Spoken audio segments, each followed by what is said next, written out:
merci tout le monde. Bon matin. Vous allez bien? Oui? Moi aussi, je vais bien.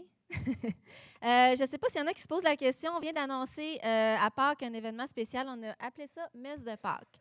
Puis, je ne sais pas s'il y en a qui se posent la question, mais pourquoi ils ont appelé ça Messe de Pâques? Hein? Pourtant, on n'est pas des catholiques, mais on est une église chrétienne, je veux quand même souligner.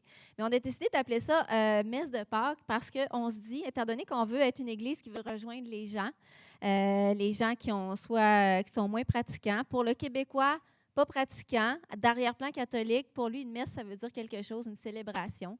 Fait qu'on a décidé d'appeler ça comme ça parce qu'on veut rejoindre justement les gens qui vont plus ou moins à l'église. Puis c'est une façon un peu de les attirer. Puis ce qu'on a remarqué aussi, c'est que les gens vont souvent fréquenter les églises à Pâques et à Noël.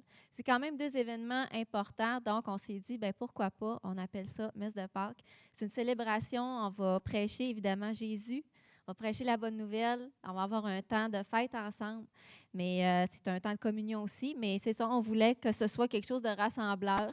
Comme dans le temps, comme quand j'étais plus jeune, on allait à la messe à Pâques puis à Noël. Je me rappelle très bien. Fait que c'est un peu l'idée, là, pourquoi on a appelé ça comme ça. Donc, ce matin, on commence une nouvelle thématique qui est « Espère encore ». Est-ce qu'il y en a qui espèrent encore le printemps ce matin? Oui? Non? Plus? Il y en a qui ont plus d'espoir. Ça va bien, ça va vous redonner espoir ce matin. Oui, espère encore. Nouvelle série ce matin parce que, on a tous besoin d'espoir dans nos vies. On est humain, on a tous besoin d'espoir. On vit toutes sortes de choses dans nos vies. Puis souvent, quand les difficultés se pointent, quand ça va bien, c'est facile d'avoir de l'espoir. Quand tout va bien, quand tout roule, on a des bonnes nouvelles. Tout se déroule normalement ou encore mieux. On a du succès, les choses vont bien. Bien, c'est facile d'avoir de l'espoir. Mais quand ça va mal, souvent, ce qu'on perd en premier, c'est l'espoir. Vous êtes d'accord? On perd l'espoir. Puis quand on perd l'espoir, qu'est-ce qui vient s'installer? Bien, c'est le désespoir. Quand on est dans des délais qui ne finissent plus. Hein, il y a même la parole va dire que une attente trop longue, ça rend le cœur malade. Ça nous atteint, ça nous rend le cœur malade. Des attentes, des situations difficiles qui ne changent pas. On a espoir que ça change, mais ça ne change pas. On dirait que ça se répète, ça continue. Il n'y a pas de changement. On a l'impression des fois de reculer dans certaines situations. Des fois, on a l'impression que ça avance, oups, ça recule, oups, on stagne. Mais on n'est pas tout seul à vivre ça. C'est un peu le commun de tous les mortels, évidemment. Si on est ici, maintenant, on a vécu l'attente, le délai, les difficultés de ça. Puis, on a probablement tous expérimenté ici le désespoir. À un moment donné, on a perdu espoir dans quelque chose, dans une situation. Puis peut-être qu'en ce moment même, peut-être qu'on n'est pas dans le désespoir, mais il y a des situations pourquoi on n'a plus d'espoir. Est-ce que ça vous arrive? Vous êtes là en ce moment, ce matin? Pour certaines situations. Bienvenue dans le monde des humains. Mais j'ai une bonne nouvelle pour vous ce matin. Dieu, c'est le Dieu de l'espoir. David aussi, vous connaissez David qui a écrit la majorité des psaumes dans la Bible. David aussi, lui aussi, dans sa vie, a perdu espoir à quelques reprises. Puis il a écrit les psaumes. Ce qui est intéressant avec David, c'est que David, qui est appelé un homme selon le cœur de Dieu parce qu'il répand son cœur devant Dieu, sans filtre souvent. Un adorateur, mais il va répandre son cœur aussi, sa souffrance, sa colère, tout ce qu'il vit. Puis dans Psaume 42:6, à un moment donné, David écrit pourquoi il parle à son âme. David va pas bien. Il dit pourquoi t'as battu mon âme et gémis-tu au-dedans de moi? Espère en Dieu, car je le louerai encore. Il est mon salut et mon Dieu. David, à un moment donné, ça va pas bien. Il est obligé de parler à son âme. Des fois, on arrive dans des situations où il faut se parler. Il faut parler à notre cœur, il faut parler à notre âme. Pourquoi tu gémis? Puis lui, il se rappelle, espère en Dieu. Mon espoir, je ne la trouverai pas ailleurs. Il a essayé, David, de la trouver ailleurs, son espoir. Espère en Dieu. Je vais le louer encore parce qu'il est mon Dieu, il est mon salut. Il est celui qui me sauve. C'est en lui que j'ai tous mes espoirs. C'est juste lui qui est la réelle espérance dans ma vie. Et qu'avant de continuer plus loin, je vais prier. Seigneur, merci pour ta présence ce matin. Seigneur, on a tous besoin d'espoir, que ce soit maintenant, que ça a été dans le passé, ou au plus futur, c'est sûr qu'on va avoir besoin d'espoir un jour ou l'autre. Puis Seigneur, c'est toi la source de l'espoir. C'est toi qui peux réellement changer les choses, qui peut réellement changer nos vies. c'est toi, Seigneur, c'est vers toi vers qui on se tourne ce matin. On te demande, Seigneur, de venir faire l'œuvre que tu veux faire dans nos vies. On veut être ouvert, Seigneur, à ce que tu veux faire. Viens nous parler. Viens faire ce que tu veux faire, Seigneur. On veut vraiment recevoir de toi ce matin. Parce que, Seigneur, la perte d'espoir, c'est réel. Mais, Seigneur, toi, tu es plus que réel. Puis on veut se tourner vers la source de la vie et de l'espoir ce matin. On veut recevoir, Seigneur, de toi. Là où on ne voit plus nécessairement qu'il y a de l'espoir, là où on ne voit plus qu'il y a de chemin. Là où c'est noir, Seigneur, c'est exactement là que tu agis. Puis on veut te faire confiance ce matin. On veut avoir le regard tourné vers toi ce matin. Viens diriger, Seigneur, le message, mes paroles, tout ce qui va se faire ce matin. On veut que ce soit toi qui en ressorte. Vraiment que tu reçoives toute la gloire, la louange. Parce que, Seigneur, c'est toi qui transformes toutes choses. Puis c'est en ton nom que j'ai prié. Amen. Le titre de mon message ce matin, c'est « Dieu n'est jamais en retard ». Dieu n'est jamais en retard. Est-ce que vous le croyez? Est-ce qu'on pense des fois que Dieu est en retard? Oui, hein? Tout le temps, oui, je suis d'accord avec vous. C'est vrai. Parce que nous, des fois, ce n'est pas demain, ce n'est pas aujourd'hui, c'est hier qu'on le veut. Hein? Mais Dieu, qu'est-ce qu'il fait? Il est en retard. Qui aime attendre ici? OK, je suis normale. Qui aime attendre? Je suis normale, hein? Oh, vous aimez attendre? Ou se faire attendre, hein?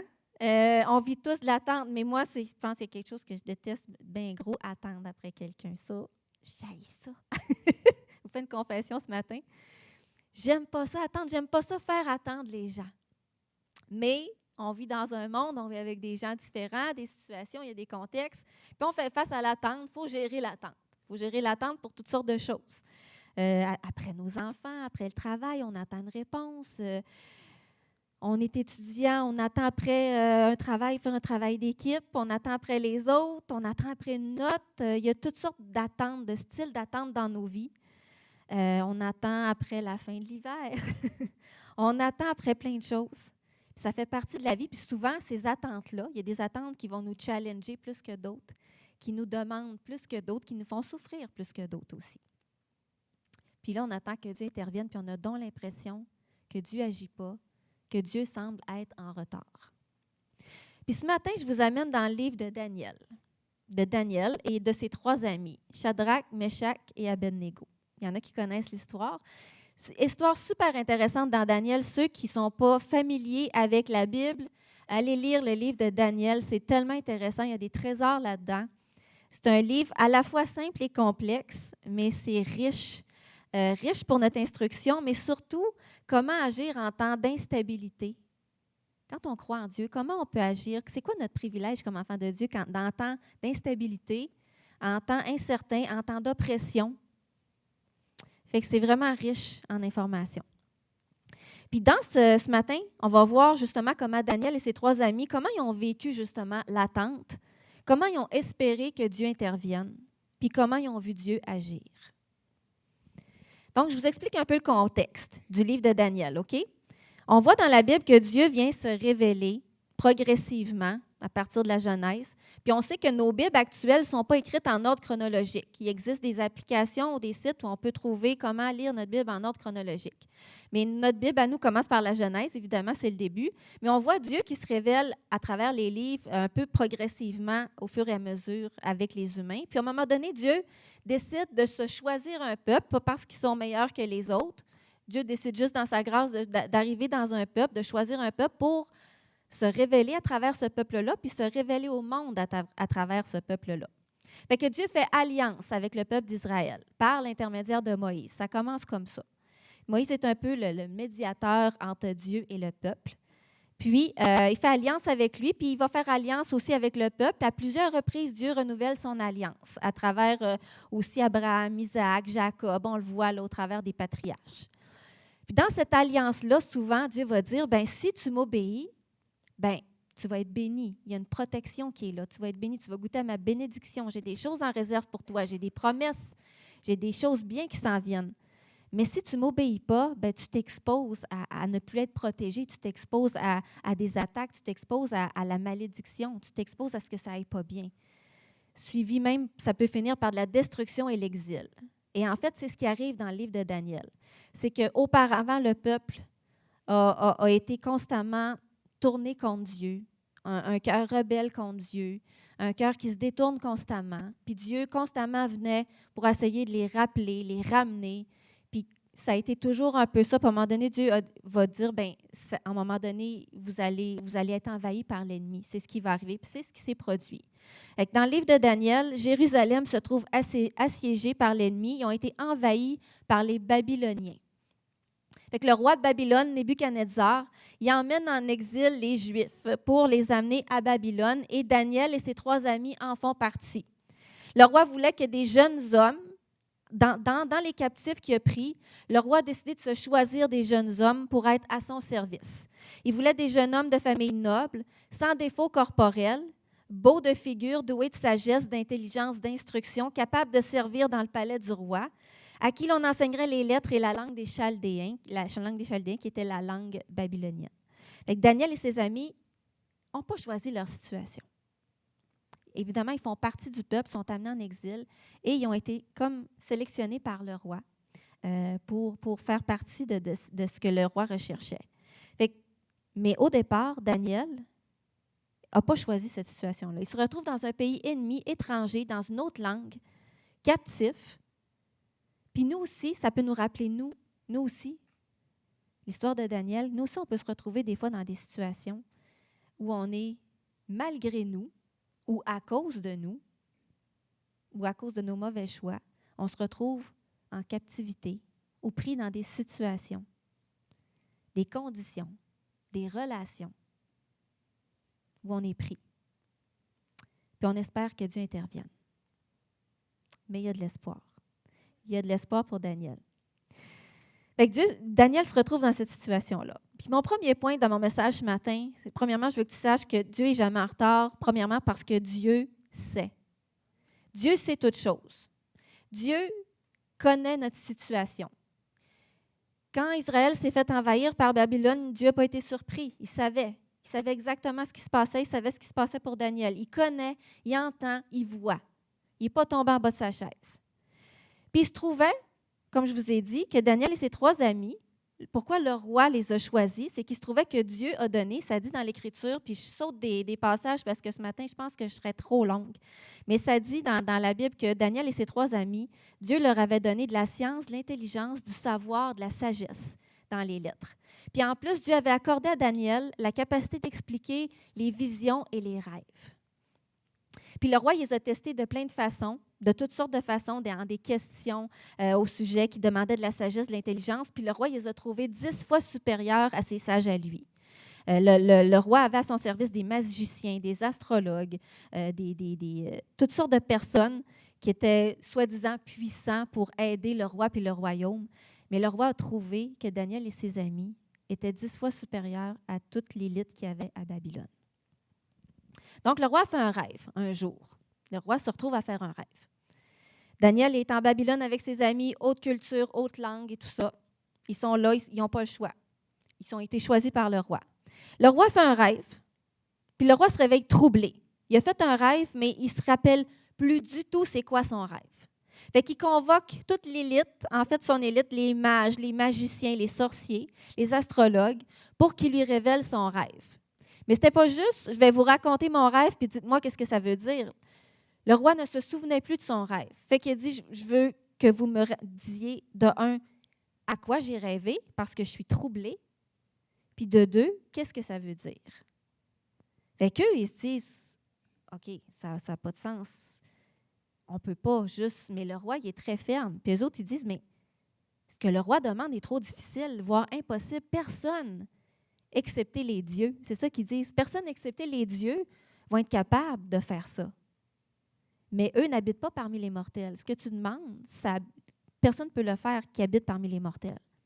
Puis le roi s'est enflammé de colère contre eux. Puis qu'est-ce qu'il a fait? Vous n'êtes pas capable. Fait qu'il a décrété, en fait, il a fait un décret pour tuer tous les sages. C'est beau, vous ne voulez pas? Vous n'êtes pas capable? Vous êtes inutile. Je vais tous vous tuer. Puis ça incluait Daniel et ses amis qui faisaient partie de cette élite-là. Mais Daniel a réussi à avoir une audience auprès du roi pour demander un délai. Parce que Daniel Daniel, qui avait foi en Dieu, s'est dit non. Moi, je vais prier Dieu avec mes amis. On va demander à Dieu, c'est quoi le rêve, c'est quoi l'interprétation. Et c'est ce que Daniel a fait avec ses amis. Et Dieu a révélé à Daniel la vision du rêve et son interprétation au cours de la nuit. Fait que Daniel, suite à ça, se présente devant le roi pour y révéler en mentionnant que le secret que Sa Majesté demande, qu'aucun sage, aucun magicien, aucun astrologue n'a été capable de lui faire connaître, mais qu'il y a un seul Dieu au ciel qui révèle les secrets et ce qui doit arriver. Fait que Daniel révèle à Nebuchadnezzar, en fait, que voici ce que tu as rêvé. Tu as rêvé d'une statue. Et là, le roi est stupéfait. Il voit la statue. Et en fait, ce que cette statue-là représente, on voit la tête qui est faite en or, la poitrine en argent, les hanches en bronze, les jambes en fer, les pieds qui sont un mélange de fer et d'argile. Et ce que Daniel va commencer à dire, c'est que ces 4 parties-là, toutes ces parties-là de corps représentent en fait des empires qui vont se succéder. Il est en train de dire à Nebuchadnezzar aussi, la tête qui est faite en or, en fait, ça représente ton empire. Puis celle qui va venir après, elle va être moins puissante que toi. Fait que là, cette interprétation, vous comprendrez, plaît beaucoup à Nebuchadnezzar.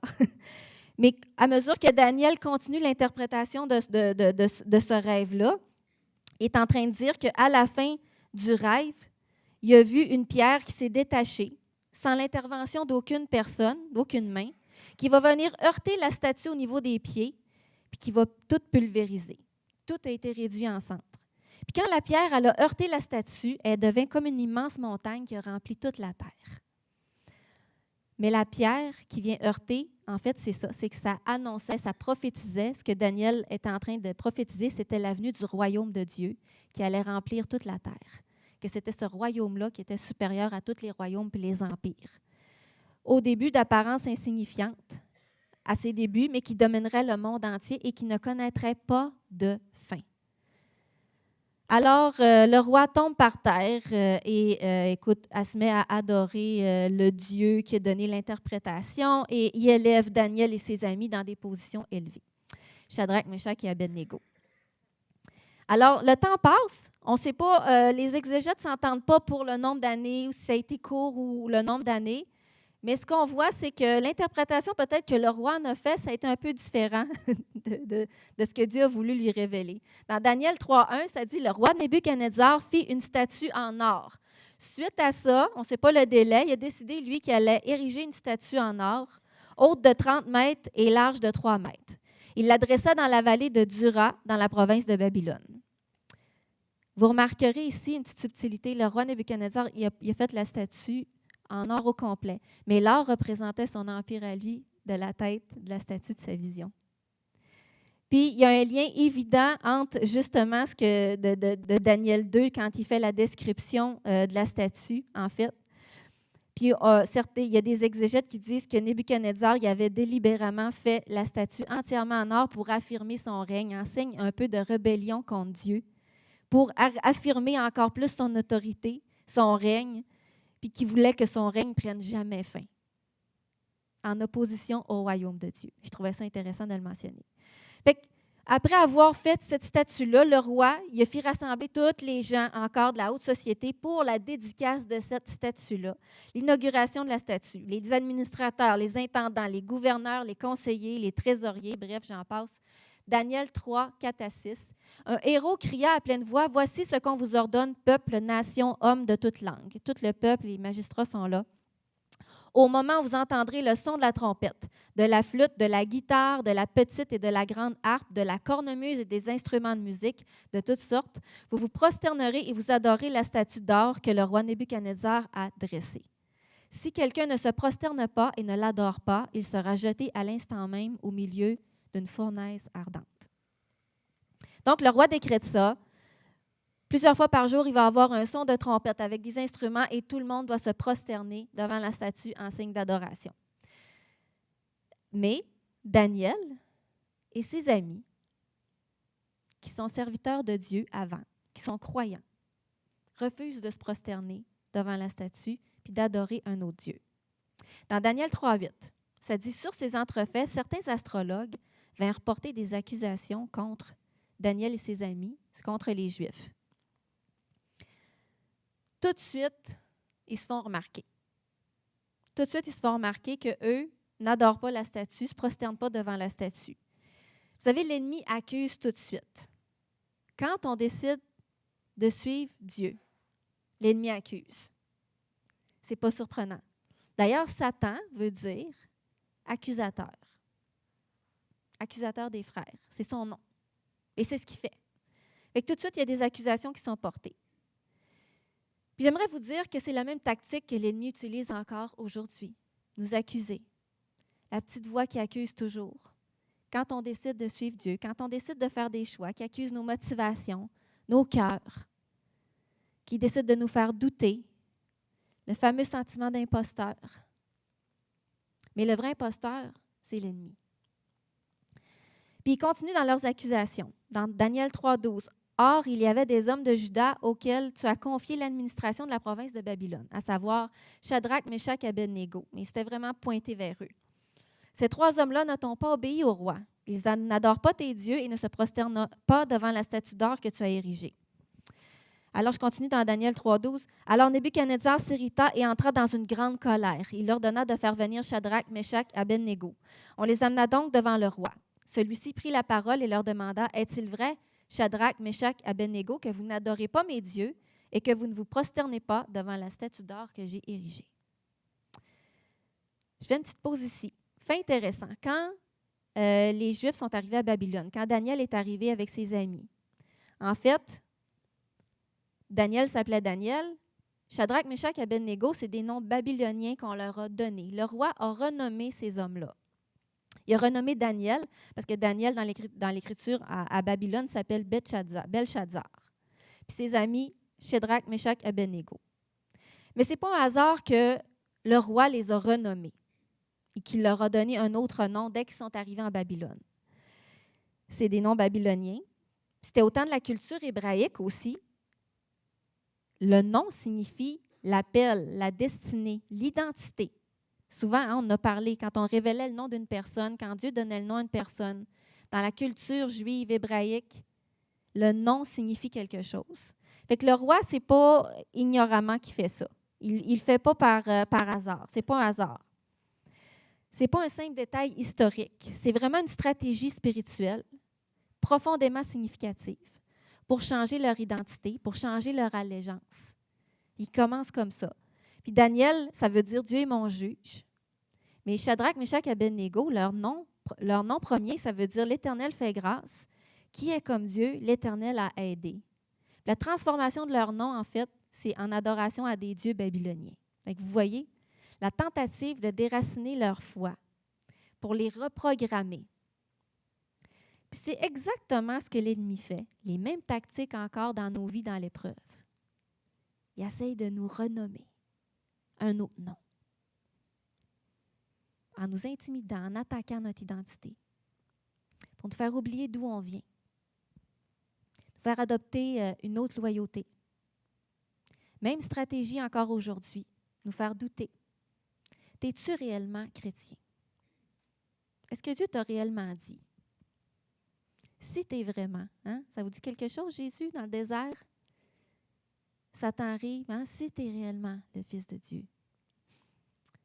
Est-ce que Dieu t'a vraiment dit ça, fait ça? Est-ce que Dieu t'aime vraiment? Est-ce qu'il te voit vraiment? Ça ne paraît pas, regarde ce qui t'arrive. Dans le fond, tu ne t'appelles pas Isabelle, tu t'appelles une droguée, une dépressive. Ton nom de maladie. Tu es une divorcée, un divorcé. Tu es un anxieux, un angoissé, un monoparental. Et j'en passe. L'ennemi qui essaye de nous renommer, nous faire douter de nous, de Dieu, puis que nos problèmes deviennent notre identité. Parce que Daniel et ses amis ne s'appelaient pas exilés, captifs, prisonniers. Ils ont gardé leur nom. En nous renommant, l'ennemi espère changer notre destinée, ce à quoi Dieu nous appelle. Mais j'aimerais vous dire ce matin que Dieu, lui, même si l'ennemi essaye de nous renommer, puis même si des fois on se met en accord avec ça, parce que des fois on le croit, Dieu, lui, nous connaît par notre nom. Oui, amen. Dans Ésaïe 43:1, maintenant, voici ce que l'Éternel, celui qui t'a créé, Jacob, celui qui t'a façonné, Israël, n'aie pas peur, car je t'ai racheté. Je t'ai appelé par ton nom. Tu m'appartiens. Dieu nous connaît par notre nom. Il nous a créés. Il connaît notre appel. Il nous connaît personnellement. Il connaît notre destinée.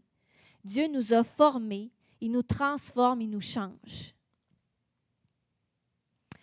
Puis ici, dans l'histoire avec Daniel, ses trois amis sont fermes. Ils connaissent Dieu. Ils connaissent leur nom, même s'ils ont été renommés. Ils connaissent leur nom. Ils savent à qui ils appartiennent. Ils connaissent leur appel, même s'ils sont en terre étrangère. Ils ne se sont pas laissés transformer par leur nouveau nom. Dans Daniel 3, 16, 17, Shadrach, Meshach et Abed-Négo répliquèrent au roi Nebuchadnezzar. « Nous n'avons pas besoin de te répondre là-dessus. Notre Dieu, celui que nous servons, peut nous délivrer de la fournaise ardente et il nous délivrera de ton pouvoir, roi. » Il était quand même assez ferme. Il était en confiance. Ils sont persuadés de la présence de Dieu. Ils choisissent de continuer puis de croire, d'espérer en Dieu. Mais ils continuent. Verset 18. Et même s'ils ne le faisaient pas, ça je trouve ça fort, et même s'ils ne le faisaient pas, sache, roi, que nous ne servirons pas tes dieux et que nous n'adorerons pas la statue en or que tu as dressée. Nebuchadnezzar fut alors rempli de colère. Il changea de visage vis-à-vis de Shadrach, Meshach et Abed-Négo. Reprenant la parole, il ordonna de chauffer la fournaise 7 fois plus que d'habitude. Pas 1, pas 2, pas 3, mais 7 fois. Et même si Dieu n'enlève pas, puis il me fait passer au travers ça, je sais que je ne serai pas détruit, que je vais être plus que vainqueur. Je sais à qui j'appartiens. Je sais qui me connaît. Ils savent qui ils sont, même en territoire de l'ennemi, comme j'ai dit tantôt. Ils servent Dieu. Ils ne se voient pas comme des victimes. Puis mon deuxième point ce matin, pour continuer d'espérer, Dieu veut qu'on sache que nous ne sommes pas des victimes. Peu importe ce qu'on vit, on n'est pas des victimes. Même si on pense que Dieu tarde, qu'il n'agit pas, qu'on vit des choses extrêmement difficiles. Puis je minimise rien ce matin. Mais quand tu appartiens à Dieu, tu n'es pas une victime. Tu es son enfant. Quand on se voit comme une victime, je deviens ce que je vis. Je deviens ce que je subis. Je me définis par ce que je vis. Mes difficultés, mes souffrances, mes épreuves ne sont pas mon identité. Dieu ne leur a pas épargné le feu. Le roi a fait augmenter la chaleur 7 fois plus que d'habitude, tellement que les hommes qui ont été chargés de jeter Shadrach, Meshach et Abed-Négo dans la fournaise, savez-vous quoi? Ils ont été brûlés sur le coup, juste en ouvrant la fournaise. Ils ont été brûlés sur le coup, comme ça. Dans l'attente, dans l'épreuve, on pense que Dieu n'agit pas. On voit même des fois, on prie, là, puis on voit que les choses y empirent. Ça vous arrive? Hein? Si voyons, je ne comprends pas, je prie, mais ça empire. Il me semble que ça s'aggrave. Puis Dieu n'enlève pas, je prie, Dieu n'enlève pas, ça reste là. Dieu n'a pas épargné la fournaise à Shadrach, Meshach et Abed-Négo. Dieu n'enlève pas nécessairement nos épreuves, même si on prie. Mais pourtant, ce qu'on pense qui va nous brûler ou ce qui brûle les autres, ne nous brûlera pas, parce que Dieu est là. Amen! C'est possible pour un croyant, puis même c'est son privilège. Puis c'est ça que je veux que vous réalisiez ce matin, qu'en plein milieu des situations les plus difficiles, les plus souffrantes, les plus chaotiques, c'est possible d'être dans une parfaite paix. Il y a un rappel important, c'est que l'ennemi nous craint beaucoup plus qu'on peut le craindre. Il y a une citation que j'ai vue dernièrement, je trouvais ça intéressant, je n'ai pas réussi à saisir l'auteur, ça dit « Tu peux savoir ce que l'ennemi craint de toi en reconnaissant ce qu'il attaque dans ta vie. » Puis ma question ce matin, c'est où que ça chauffe le plus pour toi ce matin? Dans quel domaine de ta vie ça chauffe?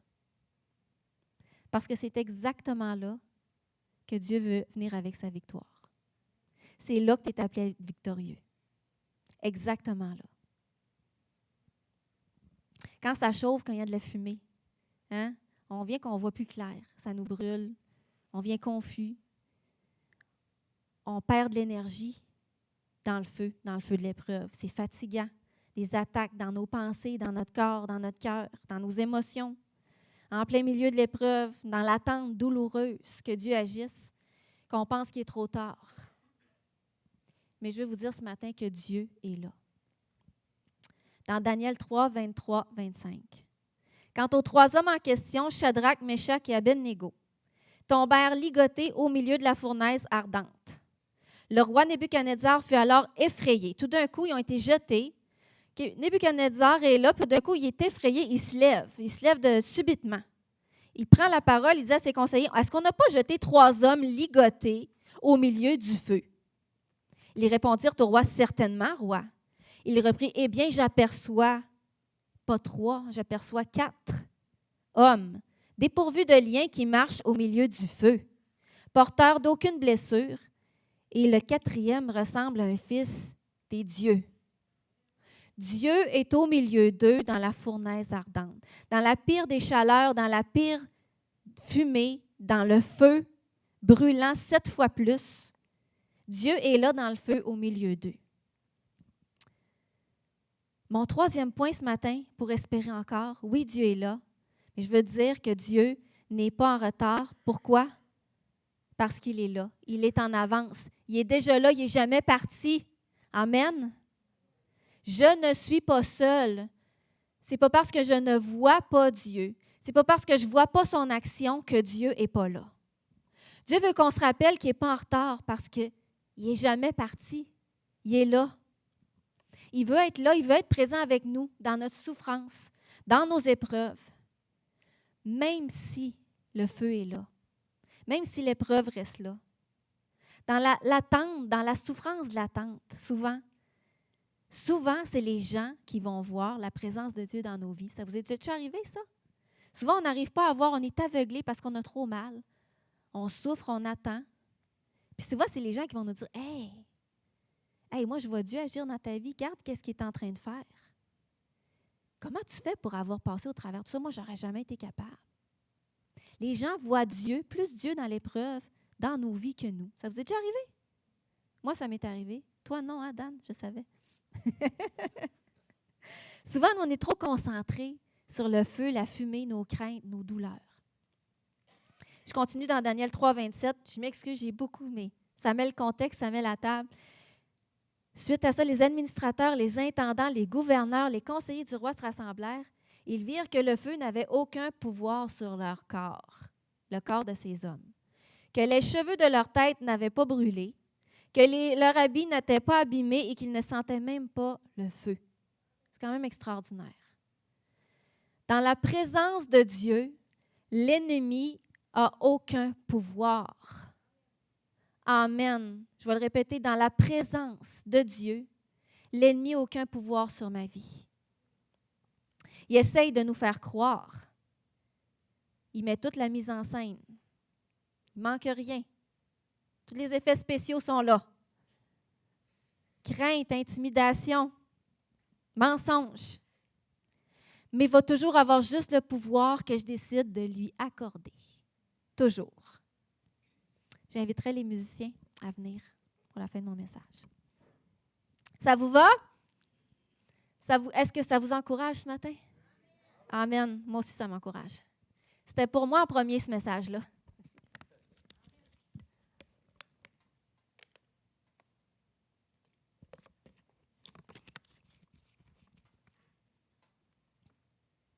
En 2018, ça a été une grosse année.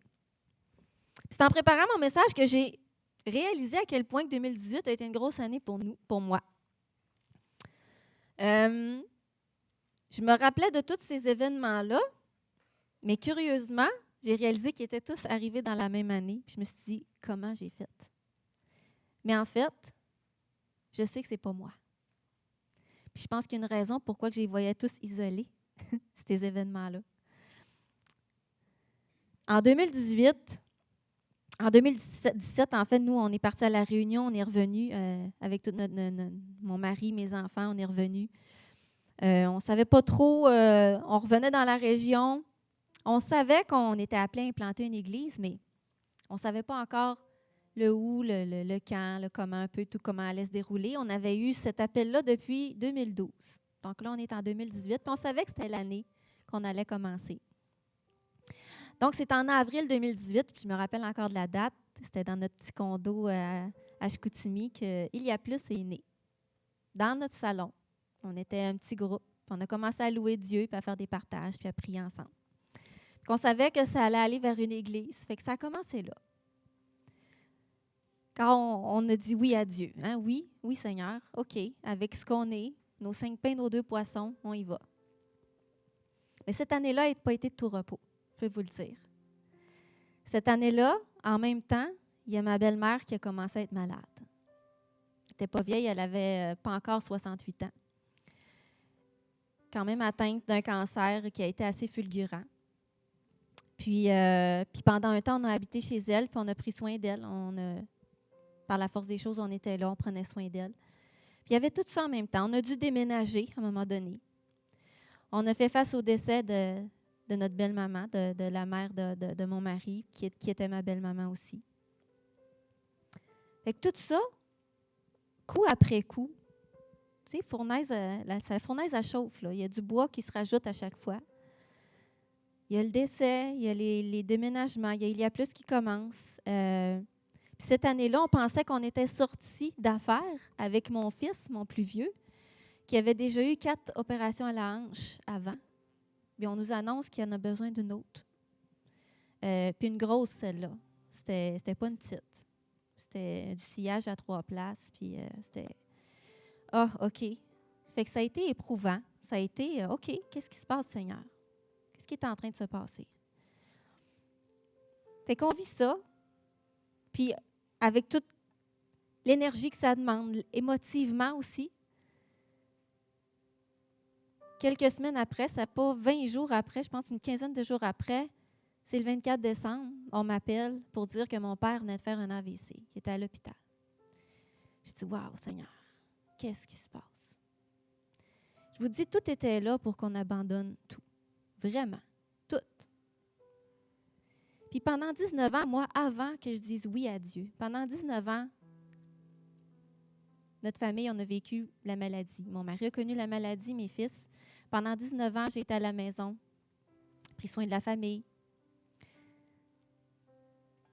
Mais souvent, je me suis posé la question, mais est-ce que ça va toujours être ça, ma vie? C'est vraiment à ça que je suis appelée. Puis c'est pas qu'il y a de mal à ça. Mais quand tu dis, OK, mais ma vie, ça va être juste ça dans la maladie, puis être avec les autres, prendre soin, puis tout ça. Puis quand on a vécu cette année-là, 2018, c'est comme si l'ennemi revenait et essayait de renommer encore. Oui, c'est ça ta vie.